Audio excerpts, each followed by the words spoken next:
Well, good morning. It's great to be here on this beautiful day in Coogee with the Education Minister, Sarah Mitchell, and the Treasurer, Matt Kean, on what is a great day for our state. Hitting that 80% mark today, we have a number of restrictions being eased right across the board, but particularly for parents and kids, school is back.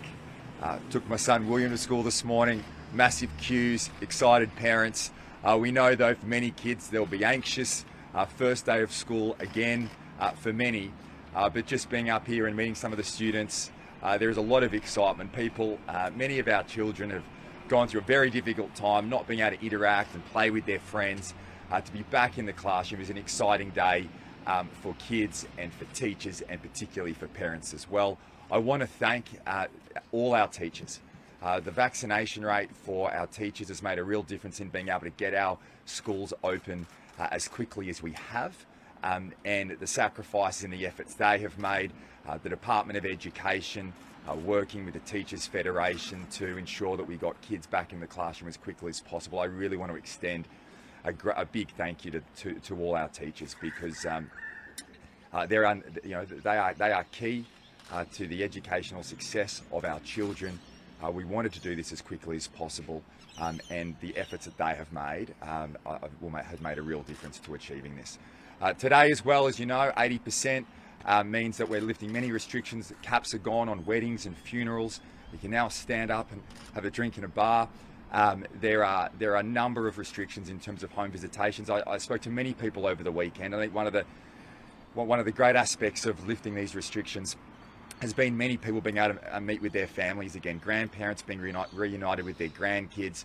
I know it was a big weekend for many families right across our state, and I want to thank again the people of New South Wales for the efforts that they have made in getting vaccinated. There's still a long way to go. This journey is not over. We have a first dose rate above 90%. We want to get that even higher, and if people can continue to make that effort, that will make a real difference to ensure we can open up as safely as possible. We do have an announcement today as part of the Treasurer's economic recovery plan, and we know that many of our kids have missed time in the classroom.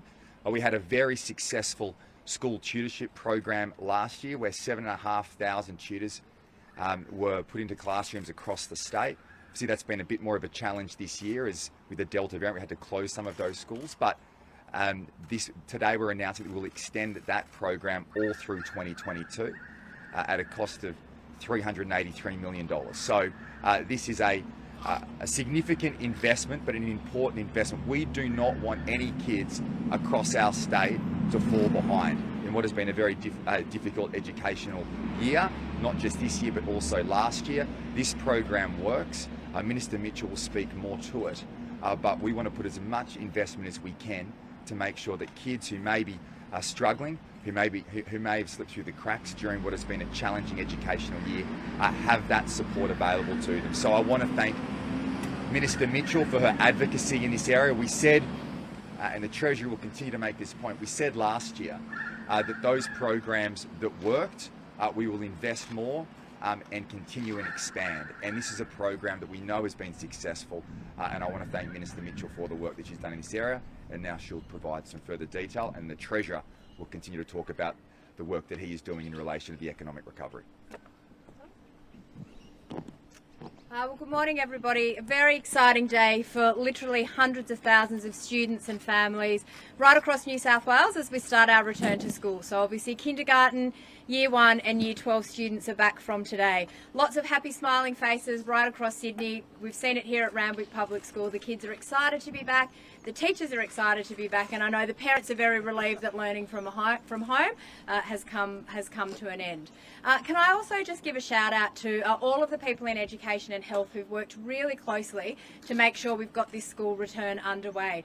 Our teachers, the rate that they have been vaccinated is just extraordinary. Our data now tells us more than 100,000 school staff have been vaccinated. We're sitting at about a 90% vaccination rate for our school and admin staff, which is great considering our deadline is still a few weeks away.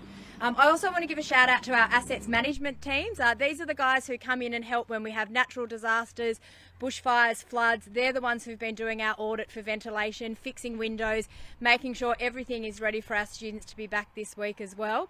And also, of course, to our teachers. The learning from home that they've done over the last term has just been extraordinary. The way that they've adapted, been flexible and really made sure they had that strong delivery of education. I think everybody across the state knows that we owe our teachers a lot of gratitude for everything that they've done. But now obviously we're back and it's exciting to be back in the classroom and having students return. I also want to say thank you to the Premier and the Treasurer for this funding to continue our COVID tuition program. So much evidence and research shows that small group tuition, particularly in literacy and numeracy, makes a really big difference helping children catch up who might have fallen a bit behind during that learning from home period. So it's an extra $50 million as part of that program. This year we've had about $330 million. Next year it will be $380 million available for our school communities. So all of our public schools will be eligible to have this tuition program running, and a number of our Catholic and independent schools, particularly in areas where there's greatest disadvantage, will also be eligible for the funding. We'll have a real focus on southwestern and western Sydney as well. Of course, given that those school communities particularly have been some of the hardest hit during the pandemic, we want to make sure that we help those students catch up in those key areas of literacy and numeracy. It's great because, as the Premier said, it also means we've got about 7,500 extra staff on our school sites. So casual teachers are getting that work, retired teachers, final year university students, and also some of our student learning and support officers as well. As I've met with principals and teachers throughout the pandemic, all of them have been saying to me, this program is fantastic, can we please continue it? So really delighted today to be able to announce that we will. It's going to be very important to help our students catch up and get back on track after what has been a really challenging school year. Thanks, Minister. Today is a really exciting day as our kindies, year ones and year 12s return to the classroom. That's 180,000 students that will get back to learning, face-to-face learning. So it's a great opportunity for us to give a shout out to all the homeschool heroes, the mums and dads out there that have helped get our kids through this very difficult period and ensuring they get an education at home. But we know that, like me, parents that were homeschooling, they weren't always educators. So we want to make sure that no kid is left behind. That's why we're investing $383 million in a COVID intensive learning program to ensure that any gaps that occurred are filled and that we employ teachers while doing so. We're going to employ 7,500 educators and teachers to make sure we plug any learning gaps that occurred because of homeschooling during the past period. We want to make sure that no kid is left behind, that they're able to continue seamlessly on their education journey. But by investing in our teachers and educators, we can create employment, drive our economy and ensure that no kid is left behind. That's what today's announcement is about as we continue our journey to getting our economy roaring and getting life back to normal as soon as possible.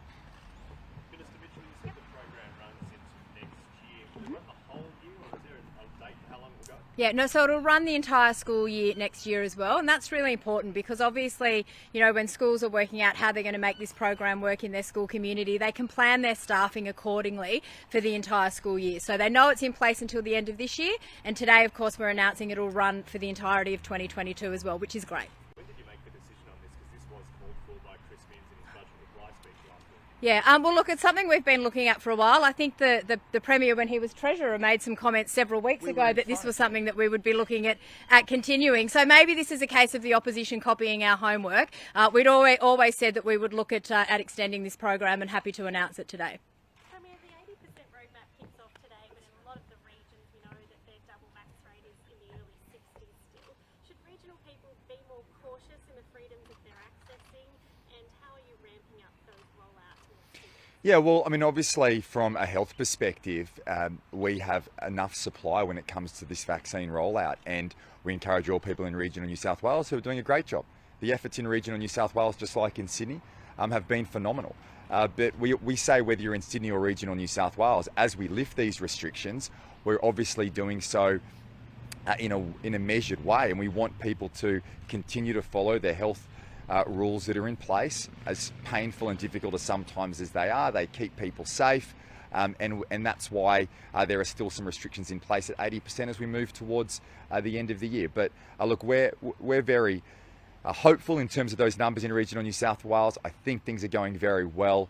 Obviously, we've made some changes in holding that back that date, but we'll continue to work with our regions. I know Susan Pearce and their health team are doing a phenomenal job in making sure this vaccine rollout continues to go as successfully as it has over the last few months. Is it the case that masks still need to be worn inside the common areas of apartment buildings and strata complexes?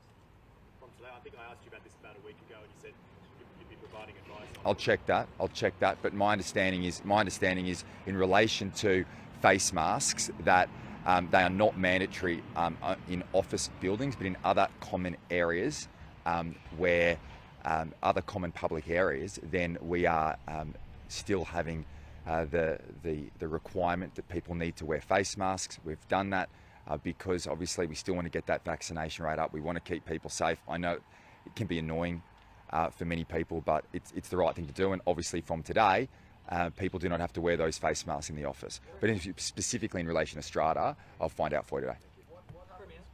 First of all, congratulations. Thanks, Kenny. With community sport in indoor areas, some clubs have sort of said, oh, look, it's unviable for us at this stage with Yeah. capacity limits inside of indoor sports. Is there any way that we can kind of relax? I'm looking at that, and the Cabinet will look at that at the next committee meeting in relation to community sport. We've certainly heard that feedback. Just like we want kids back in school, we particularly want kids back playing sport. Obviously those restrictions are lifted today, but we've heard feedback, particularly with indoor caps and the like. So we will be looking at that at the Cabinet meeting this week. What happens between now and December 1? How many restrictions are willing to accommodate between now and that next day? Well, that's really a matter for the Cabinet. I mean, we've set out a very clear roadmap, and as you'd be aware, we've changed that roadmap from time to time. And that's because, we look at the health and the economic advice and mental health support. Kenny's just raised the issue in relation to community sport. Like we want to provide as much certainty as possible, but if there are things that can be lifted at various points in time, we will look at that. And I think that's what you'll see. But ultimately, that roadmap provides the confidence to the community, to the public and to businesses about where the state's going. There'll be challenges along the way, but where we can lift restrictions, we will. And we're not doggedly going to pursue what's in place for the sake of it. If it makes sense to lift certain restrictions at various points in time, we will.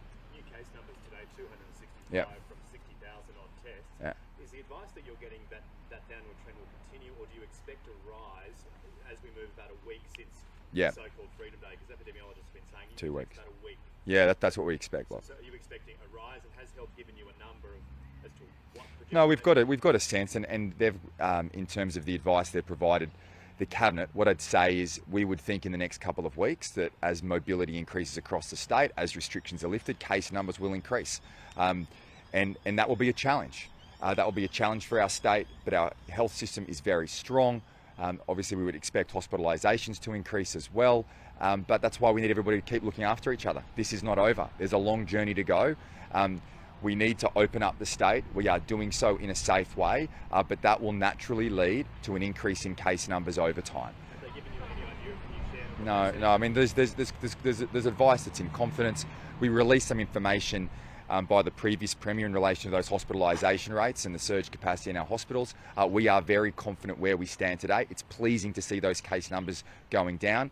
Testing, though, is also down, so we obviously want to encourage people to continue to go out and get tested if you have any symptoms. And if you do have symptoms and you feel sick, don't go to work. Don't go out. This is all about looking after each other during this difficult time. We want to open up safely, and the best thing we can do is look out for our neighbour. On that note of neighbours, on Friday, Victoria announced a major easing of restrictions with its border with New South Wales. Yep. It appears that only a negative test is required from 12 hotspots going into Victoria. Yeah. What's the arrangements from New South Wales side? Do Victorians travelling into our state still have to stay at home for 2 weeks? Well, that's the current situation, and I'll have discussions with the Victorian Premier. I think it's pleasing to see their restrictions are easing. I think that's a great It's a great win for the people of Victoria. I mean, we've had a difficult time in New South Wales, but Victoria's gone through a very, very challenging time, and their case numbers are still high, and we wish them well. But it's pleasing to see they're opening up. I've already had discussions with the Victorian Premier in relation to the border and how we'll deal with that going forward.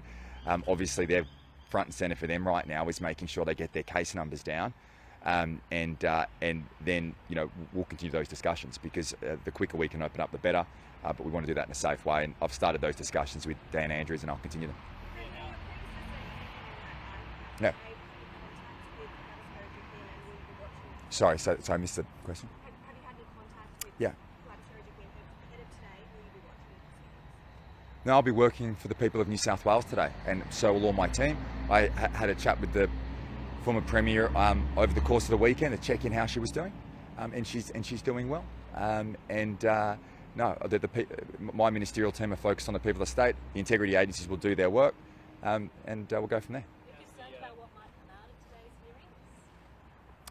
No, I mean, look, there are always public hearings when it comes to the Independent Commission Against Corruption. They've got a job to do. They should do the job. If there's anything that the New South Wales government needs to act on following these inquiries, then we will. But obviously, we'll just wait, and I'm not going to provide a running commentary in relation to these public inquiries. Are you considering appointing? How's the family feeling about baby number 7? They're great, excited, more chaos. If anyone, Matt's going to have a problem with the active kids vouchers, because I don't think we budgeted for this. But if anyone's got a second-hand minivan they want to sell, please contact my office. Are you considering appointing Jodie McKay as a trade envoy? No. Has there been any consideration or deliberation that you're aware of about an appointment? Oh, there are always discussions, and I for one, believe that former members of Parliament make good ambassadors and trade commissioners. I think it is a role that politicians, as unpopular as this may sound, that's a job that I think is well suited to former politicians, and people who have provided years of service in public life should certainly be in the mix. But I've had no, in terms of those appointments, they haven't come before the cabinet. Have you had another conversation with the Prime Minister about the international border? Was that a slowdown from the Prime Minister? No, not really. I mean, my view in relation to that is incredibly clear. We have drawn a line and said there is no hotel quarantine for those who are fully vaccinated, and we're not going to discriminate whether or not you're a returning Australian or a tourist or anyone from any other country, an international student. That's an important first step.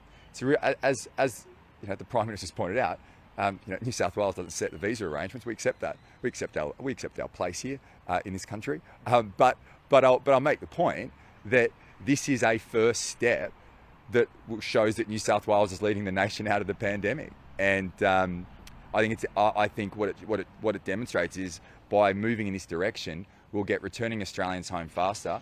I want to help other states in terms of their citizens coming home. I think that's really important, and particularly when you look at case numbers and the fact that other states will now have to obviously open their borders in difficult circumstances. I think we're well positioned here to help all Australians around the world come home, and we want to get tourism back. As the Treasurer said, I think on Saturday, these are important industries. It's not like we're prioritising tourists over Aussies. We're saying we want everyone to come back. And there are so many people across our state who rely on international students and who rely on tourism for work, and so they can put food on their table. So the quicker we get back to normality, the better. And here in New South Wales, we will always drive that going forward.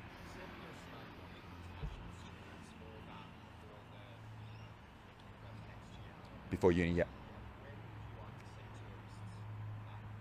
As quickly as possible. I think I saw Dan Kean over the weekend give some positive commentary around wanting tourism back before the end of the year. I think that's positive.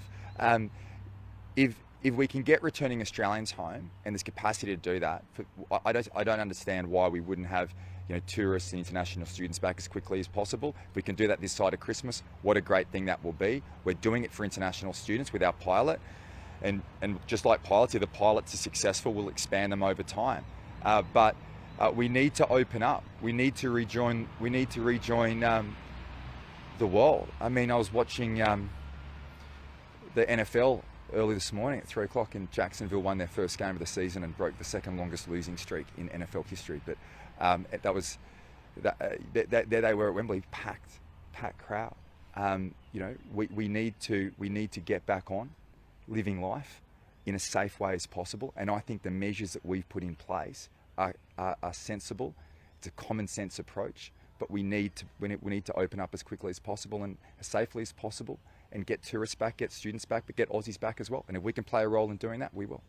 Daniel Andrews has given regional Victorians the assurance that he won't lock down regional areas once all the lockdowns lift.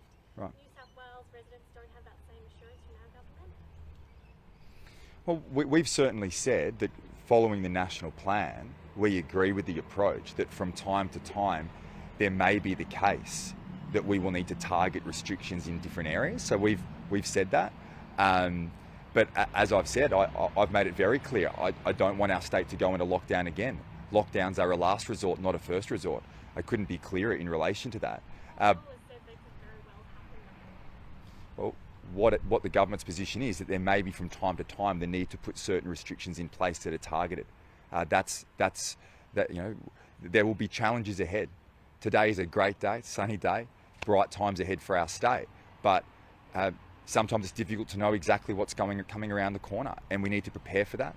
Vaccination has been the key to doing that, and I don't want to go into lockdown again. I don't want our state to go backwards. I want to go forward. This is about building confidence in our state as we open up. But look, there may be if there are health challenges in certain areas, then we would at certain points in time need to potentially put some restrictions in. But we'll work through that. Let's not preempt where that goes.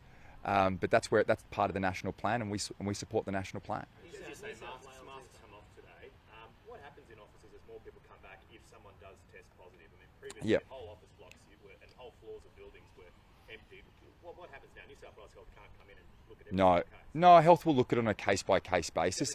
Yeah, they've raised that with me. Close contacts, obviously, the definition of a close contact is restricted now to family members or to higher risk environments like nursing homes and the like. So that's not classified as an office environment.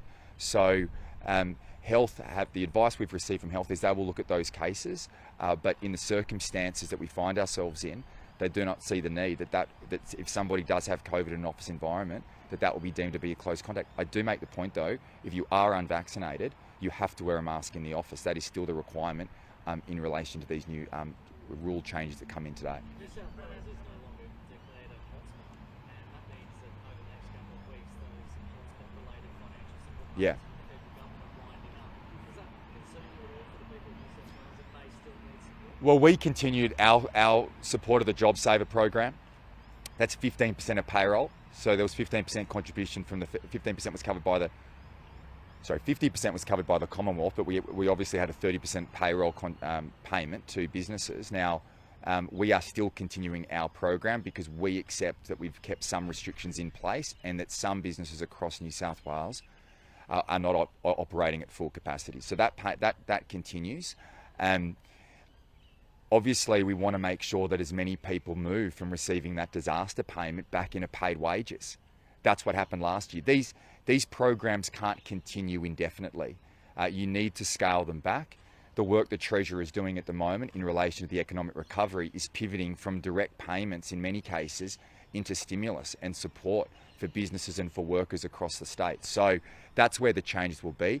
We know there's a long way to go, and we'll continue to provide financial support where we believe it's necessary. We want to get workers back into work. We want businesses to open, and some of the support measures already, such as the stock guarantee, which the Treasurer announced, will provide certainty for businesses to stock up over summer, get things back. I'm very, very confident we're going to bounce back strong here in New South Wales. I'm very, very confident.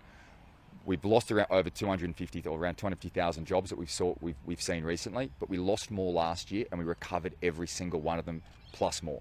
So this will be more challenging this time around, but I'm incredibly confident the support measures we have in place will get people back into work and get businesses open as quickly as possible.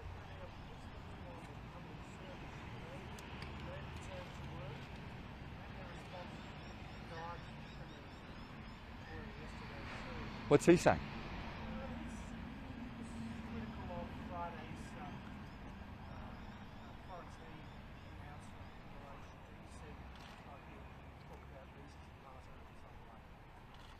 Well, we're not talking about visas and passports. We're talking about ending hotel quarantine. What Friday was all about was that New South Wales is open for business. We are moving on. We want to open up. We want to keep people safe, and that's exactly what our measures we announced on Friday will do. If you're a returning Australian and you are fully vaccinated from November 1, you won't have to hotel quarantine. It's the New South Wales government that's paying for the hotel quarantine of not just returning Australians here, but also from other states.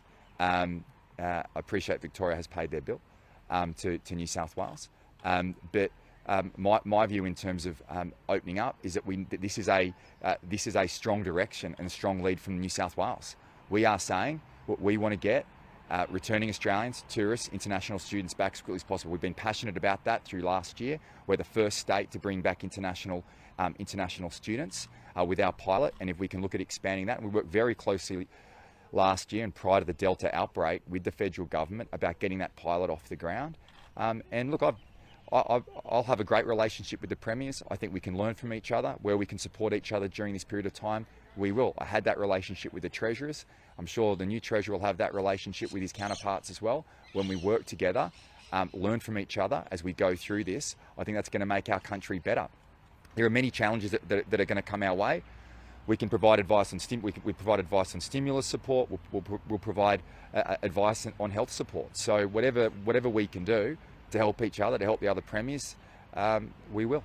Minister Mitchell, can I ask just about masks in schools? Yep. So high school students and teachers and school staff mandatory, primary school strongly recommended. Is there any kind of time frame that you can give parents about when those rules will be evaluated, or do you see that being the case for the rest of this year? Yeah, so obviously we're working with health in terms of that return to school plan on what we call our level 3 settings, which is how we're welcoming kids back into the classroom from today. Masks are required for all our staff and for our high school kids and recommended for primary, but it's only indoors, it's not outdoors. And again, it's just in line with doing what we can to keep our schools safe and stop that transmission. But we are talking to health literally on a daily basis about the rules in schools. Obviously, the next tier down of restrictions moves away from mask wearing. I understand it can be challenging. As soon as we're able to do that based on the health advice, we will look to have those masks removed, but we just need to stick with this, particularly for these first few weeks for our return to school, and we'll keep evaluating that with health. So do you wait for all students to return and then give it a couple of weeks and evaluate? Is that what health has said? Or? Yeah, so look, obviously, as I said, we are literally speaking to health on a daily basis. We'll see how we go this week with Kinder Year 1 and Year 12, of course, with all the other year groups coming back next week. In the regions, for instance, we've had more than 700 regional schools back now for a few weeks. They've been dealing with the mask wearing and having a common sense approach. That's what we ask for. And as soon as we can ease any restrictions on school sites, we will. Yes, that includes mask wearing, but it also looks at things like, being able to welcome mum and dads back on site, have activities again. This is all what we want to get back to. For me as Education Minister, I want us to be there as soon as possible. I want our schools to be normal as soon as we can, but we just need to do that in partnership with health to make sure we take all proper precautions. Yes, so is it likely we could still see school shutdowns in regional areas? We've had a lot of school outbreaks lately. Is the plan to just keep them open, or Yeah. too much with the close? Yeah, so obviously when it comes to sort of, large scale learning from home, that's something that I don't ever want to see again as Education Minister. It's really difficult. It's challenging for our parents, it's challenging for our students and for our teachers. But we will still work with health in terms of what we need to do if there are local outbreaks in community, what role education will play in terms of any suppression strategies going forward.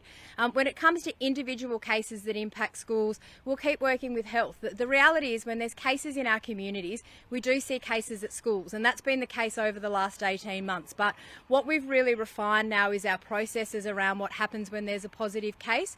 We've closed, we've contact traced, we clean. Usually that only takes about a day, so the disruption is minimal. But we're now talking to health about, well, what can we do to make that even less of a disruption? If you've got a fully vaccinated staff member, for instance, is the person who tests positive, how is that different now? We've got vaccinated staff, higher vaccination rates amongst our high school age children, for instance. So the whole point is to try to minimise how many schools are shut and how long they are closed for with a COVID case, and not have as many close contacts or people out of the classroom for extended periods of time. So what I envisage will happen is we'll start to see less and less disruption because of COVID in our school communities, and that's a positive thing. Mr Mitchell, as a senior leader of the New South Wales Nationals, what do you make of the situation going on with your federal colleagues and the discussions around net zero? Yeah, I mean, well, look, obviously for us here in New South Wales, you know, our National Party room is strongly behind the targets that we have here. And I do just want to acknowledge the Treasurer and still Minister for Energy for the work that's happened. You know, I think for me as a Nat who lives in a regional communities, I'm really conscious of the impacts of climate change. And I think looking forward for, you know, my kids, what kind of future do I want to leave for them?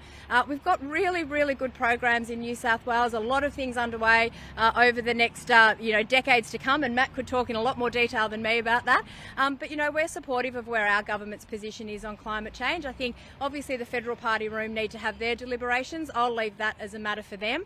But I see a lot of opportunity with some of the work that we're doing around net zero. You know, even in an education space, we've got some really exciting pilots underway using solar, using battery capture, you know, doing our bit in terms of energy efficiency. And I think there's good opportunities for local businesses, for regional communities, if we embrace these opportunities.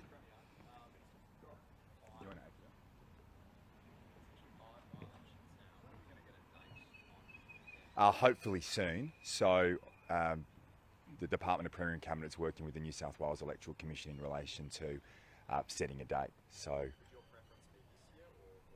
I'll just take the advice from the Electoral Commission. Obviously, I think it's important that those matters are settled as quickly as possible. Communities need to have strong representation in the Parliament, but I'll get that advice shortly. I know the Department of Premier and Cabinet's reached out to the Commission and they're working through dates. I think it's slightly complicated because of the local government elections that are also due to be held in December, so they've got to factor that in. The New South Wales Electoral Commissioner said he probably can't run them both at the same time because he didn't get money in the last budget. Is that a mistake? Look, there's not one area of government that doesn't complain about getting funding. I can tell you as Treasurer and Treasurer Kean's going to realise that very soon as well. No one in government ever comes to the Treasurer and says thank you for giving us extra funding. We've been asking Labor about whether they'll contest the by-election seats.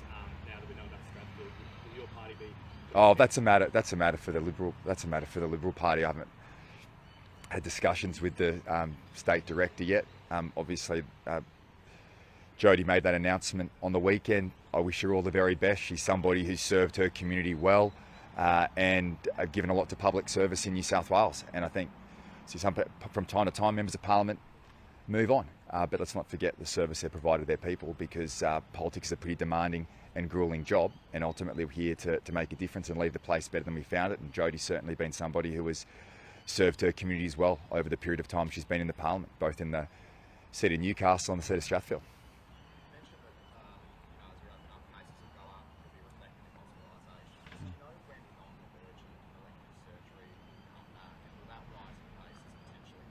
My expectation is that we'll be having those discussions in the Cabinet meeting this week with the health, with New South Wales Health and the Health Minister. These have been ongoing discussions. We obviously want to get